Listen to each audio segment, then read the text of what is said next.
to remember today's the yard site of the Holy Berach Moshe. 19 years, it's hard to believe. I remember when the Rebbe was nifter in 2006. And it's an interesting contrast to the video we made 2 days ago when we said, Seder Vacante, that the throne is empty. I remember you can find on my YouTube channel videos of the Berach Moshe at the time he made the yard site Suda for his uncle, for the Holy Satmar Rebbe, but then also videos from the Levaya you can find on my YouTube channel. But beyond that, there was no empty seat. If anything, there were multiple people coming to fill that seat, to fill that throne. Obviously, the Rebbe's two sons, the current Satmar Rebbes, who were both Mamalamokim, and also other children and son-in-laws who also had sons-in-law who, got new positions. Rebbe Lipa, they called the Shenteruf, which was where his father actually was in Genta before, even though he was known as Sigid Aruv for a long time, he really only served in Sigid for a few months. It was his brother, Reb Zalman Leib, who was killed in the Holocaust, who was the Yad Kusil, who was the Rav in Sigid before the war, and Reb Moshe, the previous Satmar Rebbe, was Rav in Genta. And so if anyone's really Mamalamokim, it was Reb Lipa, right? Because he's Shenteruv. But then also the Adam, Reb Chaim Halberstam, became a Rebbe for Zich. Oh, thank you. Very nice. Good morning. I appreciate that. That's very generous of you. And so in all tzaddikim and Erlich Eden, and I don't take any sides when it comes to the two sides in Satmar. They're both Erlich Eden. They're very different people. Reb Aaron and Reb Zalman Leib, very different people. But I know them both, and I respect them both. But I want to talk a little bit about the Berach Moshe himself, connections we had with him. The first Hasidic Tish I ever attended in my life was by the Berach Moshe. It was a yard site Suda for the Divrei Yol in Swan Lake, in the Machne Divrei Yol, when they first opened Machne Divrei Yol. And morning, Heidu. And then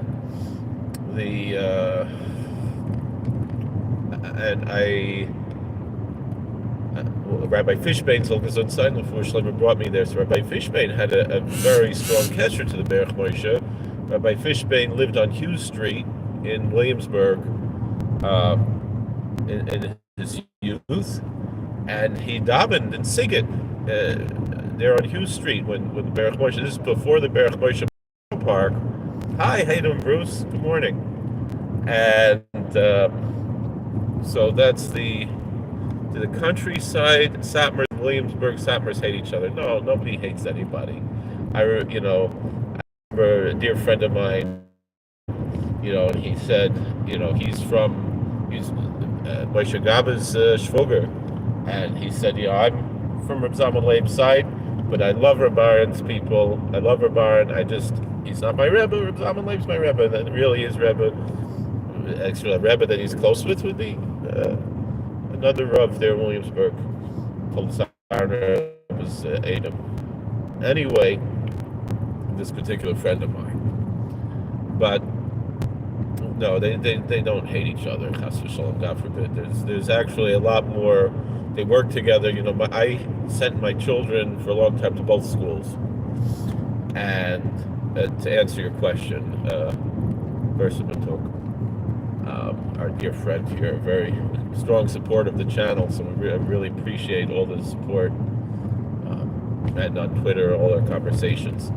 So no, were there here and there fights. I when this all happened, this is when Baruch Moshe was still alive. Even there was a fight in Simchas Torah, and it was a big problem. But what I recall was how I would express myself. You have some people are Yankee fans, some people are Mets fans, and some people they're only a little bit. Like all right, when one of them's in the World Series, you're happy, and then there's some people there. They will say, oh, those guys, they're bums, this and that, and then some people will actually fight. But that's not, that's a very small minority of the people who actually would get physical with something like that. So brothers are often rivals. I mean, there are a lot more issues between, why, and I don't really want to get into the politics. What I'd rather do is remember the Baruch Moshe himself. Again, this is his yard site. Interestingly, traditionally, it's also the yard site of Joshua, of Yehoshua ben Nun, Joshua the son of Nun, famous from the book of Joshua, and in the Pentateuch already in Exodus we have Joshua as the student of Moses, and the rabbi said about Joshua that he was like the moon reflecting the light of the sun, that the sun representing the archetype of Moses, and it's a similar way that the Baruch Moshe was. He saw his job that his uncle gave him a pikadon. He said that his uncle gave him a deposit that he had to bring back returns on, and I think he brought back good returns. Even though he was, he wasn't as great as his uncle, he was still a very special and very regal person. Being in his presence, you felt royalty. And I went to his tish many times, Shalashudis many times, once a Friday night tish, and I saw him light the Hanukkah candles the last year before he passed away, and that day I went and gave him a kvittel. His mind wasn't really all there by that point, but it was still, a devotion to tzaddik and so forth, and it was something special to see him. But as I said, Rabbi Fishbein, Soll gesund sein, davened there in his Bismedrash long before he was Satmar Rebbe, and had a very close connection to him and to the old Satmar Rebbe. And Rabbi Fishbein, one of the stories that we have from him was that the town supervisor, I'm driving to work. Here in New York, it's, Pennsylvania now, it's about 9:22 in the morning. I'm almost to work, so I have to finish this pretty much now. So the town supervisor, Alan Scott, he should be well, he went to meet the Baruch Moshe, and he asked him, do you know Rabbi Fishbein? He asked the Rebbe, do you know Rabbi Fishbein? And the Rebbe, I believe, said in English, yes, he was a friend of mine. He's a friend of mine. He's my friend. And of course, the Baruch Moshe was one of the Rebbes who went to see Jimmy Carter. And yeah, I appreciate all of your support. The other one story that I heard, that I read somewhere, that was an interesting story. So talking about being from Europe. So the Baruch Moshe, he, very old-fashioned Hasidic Rabbi, not like people today, and even Rebbe's people today, it's a very different world. And there's certain tzaddikim who are more parish from the world. So one of the things that he had was that he only ate foods that, he was very particular to only eat the foods that his father ate, and it was not out of any kind of OCD or anything, but it was rather out of a devotion and a respect for tradition and an act of piety.